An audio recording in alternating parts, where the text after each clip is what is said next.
I love all of them, but I love him the most. My asawa, Charis! So finally guys, SB19 will come here in June. Alam ko na lahat sa inyo ay aware na meron silang concert sa Taipei. Yes, dito sa Taipei guys.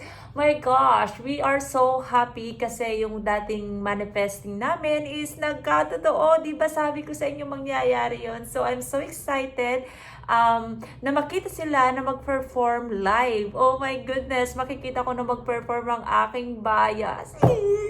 So si Ken kasi at si Josh, 'di ba, nakita ko na and talagang they are amazing. Na masasabi ko talaga na sobrang galing nilang performer. Paano pa kaya yung 5 makikita ko nasa harap ko? Hoy, hoy! I'm so excited na, kaya naman iniisip ko saan ako pwedeng mag-ano guys, saan ako pwedeng tawag dito, yung ticket, yung selling ng ticket. So, kailangan ko na mag-sign up para sa Live Nation kasi parang dun yata kami bibili ng ticket. So, paano ba yan? Guys, talo-talo kami dito. Kaya naman yung mga nasa Pinas dyan, utang na loob, wag nyo nang dayuhin yung 5 dito. Ang laki-laki na ng venue nyo dyan sa Pilipinas. Dyan na lang kayo. Ipaubayan nyo na sa 18 Taiwan yung concert ng SB19 dito sa Taipei. Ganun. Oo, kasi ang dami ng kalaban. Mahirap kalaban ng mga 18 sa ganyan, sa keyword war. Kasi ako, kinakabahan ako kasi hindi ako mabili sa ganyan, sa online kinemerot pagbili-bili ng ticket. So, I will ask my boyfriend to help me para makasecure tayo ng ticket. And sobrang saya ko, thanks God. And guys, sobrang happy ako and I can't wait. And sobrang happy ko din na finally mangyayari na yung concert nila, first ever sa Philippine Arena. I know and I believe sa 18 na masosold out yun.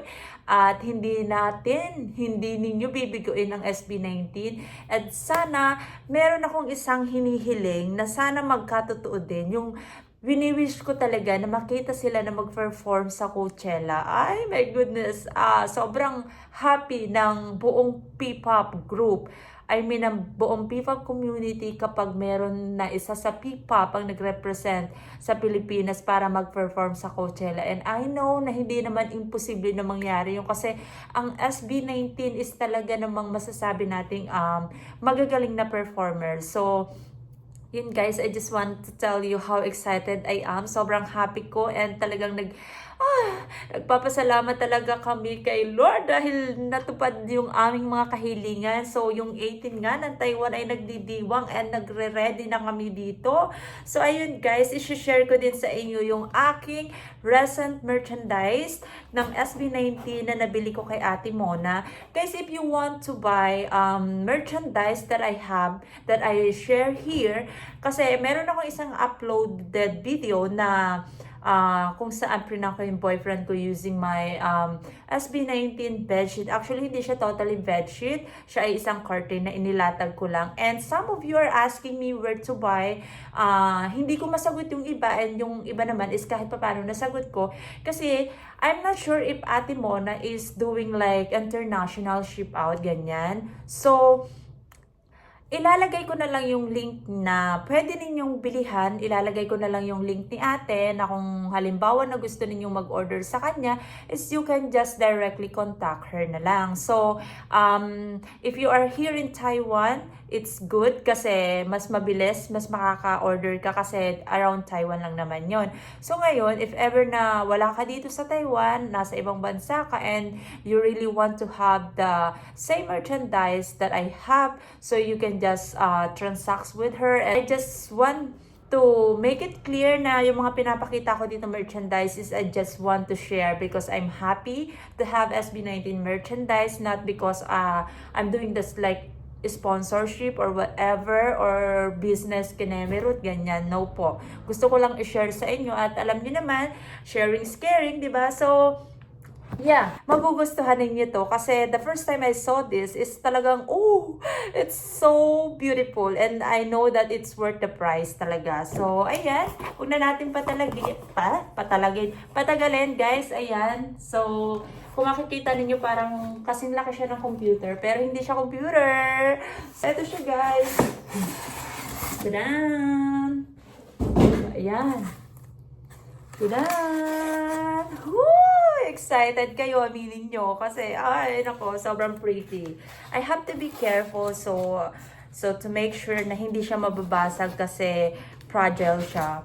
Kasi mababasagin siya. And alam niyo naman, kailangan ingatan, lalo na SB19 ang usapan. Ayan na siya, guys. Excited na ba kayo? Ayan. So, tadan! Huy! Sabihin yung hindi pretty. It's so pretty. Ayan. So, ganito siya, guys. May light na siya. Ayan. Pwede niyong baguhin yung kulay niya. Ayan. So, kapag gusto nyong i-turn off, oh, sorry. Kung nakikita niyo man kung saan nakalagay ang aking phone, ayan, sa aking mesa. Dito lang ako umupo para mag-vlog. So, eto siya. If ever na gusto ko lang siyang gamitin na ganyan, so, pwede siya, o, diba? Multi-purpose, diba? Tapos, kapag kailangan ko ng inspirasyon, kapag down na down ako, pipindutin ko lang ito.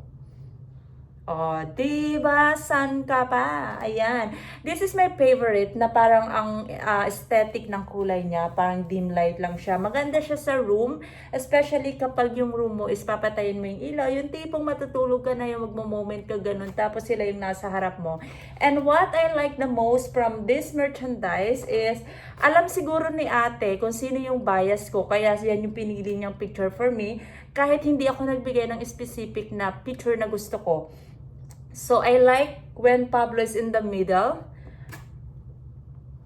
Yan.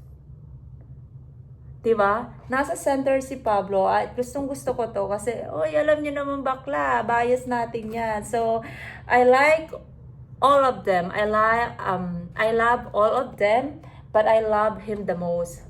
May asawa, Charis! So, baka mayari na naman tayo ng jowa. O, ayan, guys. Kung makikita ninyo, napaka-professional. And you know, guys, I am very, very excited na dalahin ito sa bahay ko sa Pilipinas. And I can guarantee na talagang mapapalagay ito sa napaka-perfect na lagayan. Hoy! So, ayun, guys. Sana nagustuhan ninyo. So, anyway, guys, remember what I told you. If you want, you can just reach out to Ate Mona. Ayan. Sobrang pretty niya, diba? Diba? So, tadan! See you, my boys, on June. I'm so excited talaga. Oh my God.